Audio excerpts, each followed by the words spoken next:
ಇನ್ನು ಅಭಿಮಾನಿಗಳು ಎಷ್ಟರ ಮಟ್ಟಿಗೆ ಅಂದ್ರೆ ಕಾದು ಕೂತಿದ್ದಾರೆ. ಪ್ರತಿ ವರ್ಷ ಟೀಮ್ ಇಂಡಿಯಾ ಫೈನಲ್ಸ್ಗೆ ಎಂಟ್ರಿ ಕೊಡ್ತು ಅಂದ್ರೆ ಟೀಮ್ ಇಂಡಿಯಾ ಗೆಲ್ಲಿ ಅಂತ ಪೂಜೆ ಪುನಸ್ಕಾರಗಳನ್ನ ಮಾಡುವಂಥದ್ದು. ಇನ್ನು ಇಂಡಿಯಾ ಗೆದ್ದಾಗ ಅದಕ್ಕೆ ಭಿನ್ನವಾಗಿ ಸೆಲೆಬ್ರೇಟ್ ಮಾಡುವಂಥದ್ದು ಕೂಡ. ಸೊ ಅದೇ ರೀತಿಯಾಗಿ ಇವತ್ತು ಹೈ ವೋಲ್ಟೇಜ್ T20 ಪಂದ್ಯ, ರಣ ರೋಚಕ ಫೈನಲ್ ಇವತ್ತು ಇಂಡಿಯಾ ವರ್ಸಸ್ ನ್ಯೂಜಿಲೆಂಡ್ ಇರುವಂಥದ್ದು. ಗೆದ್ದು ಬಾ ಭಾರತ ಅಂತ ಹಾರೈಸ್ತಿದ್ದಾರೆ ಬೆಳಗಾವಿ ಲಿಂಗರಾಜ್ ಕಾಲೇಜಿನ ವಿದ್ಯಾರ್ಥಿಗಳು ಹಾರೈಸಿರುವಂಥದ್ದು. ಬೂಮ್ರಾ ಸಂಜು ಪರ ಘೋಷಣೆ ಕೂಗಿದ್ದಾರೆ ಅಭಿಮಾನಿಗಳು. ಇನ್ನು ಭಾರತ ತಂಡಕ್ಕೆ ಅಭಿಮಾನಿಗಳು ಶುಭಾಶಯದ ಮಹಾಪೂರವನ್ನೇ ಹರಿಸ್ತಾ ಇದ್ದಾರೆ.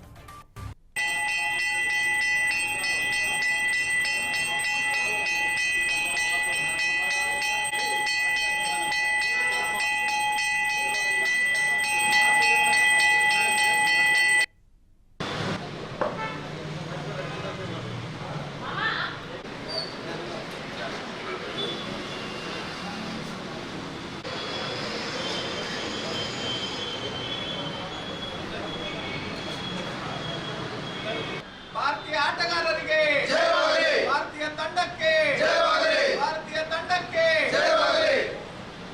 ಗೆದ್ದು ಬಾ ಭಾರತ, ಗೆದ್ದು ಬಾ ಭಾರತ.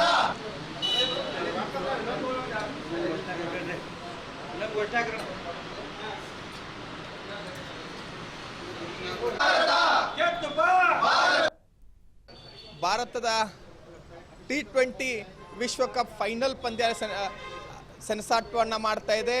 ಏನು ಎದುರಾಳಿಯಾಗಿರುವಂಥ ನ್ಯೂಜಿಲೆಂಡ್ ಇವತ್ತು ಭಾರತ ಬಗ್ಗು ಬಡೆದು ಈ ಕಪ್ಪನ್ನು ನಮ್ದಾಗಿಸ್ಕೊಳ್ಬೇಕು ಅಂತ ಹೇಳಿ ನಾವು ವಿಶೇಷವಾದಂಥ ಇವತ್ತು ಗಣಪತಿಯಲ್ಲಿ ಪ್ರಾರ್ಥನೆ ಮಾಡುವುದ್ರ ಮುಖ್ಯವಾಗಿ ಈ ಪಂದ್ಯಕ್ಕೆ ಈ ಆಟಗಾರರಿಗೆ ಯಾವುದು ವಿಘ್ನಗಳು ಅಡ್ಡಿ ಆತಂಕಗಳು ಬರಬಾರ್ದು ಅಂತ ಹೇಳಿ ರಾಜ್ಯದ ಜನತೆ ಪರವಾಗಿ ದೇಶದ ಜನತೆ ಪರವಾಗಿ ನಾವು ವಿಶೇಷವಾದಂಥ ಪ್ರಾರ್ಥನೆಯನ್ನು ಮಾಡಿದ್ದೇವೆ.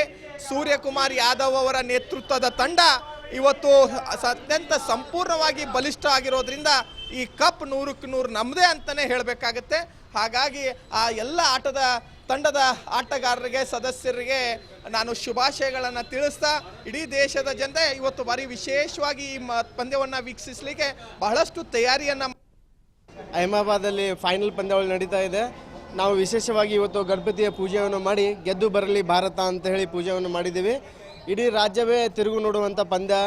ಇವತ್ತು ಖಂಡಿತವಾಗಿ ಭಾರತ ಈ ಕಪ್ಪನ್ನು ಗೆದ್ದು ಇತಿಹಾಸ ಪುಟದಲ್ಲಿ ತಮ್ಮ ಹೆಸರನ್ನು ಬರಲಿದೆ. ಏಕೆಂದರೆ ಇದು ಸತತವಾಗಿ 2ನೇ ಬಾರಿ ಗೆದ್ದು ನಮ್ಮ ಭಾರತೀಯರಿಗೆ ಒಂದು ವಿಶೇಷವಾದಂಥ ದಿನ.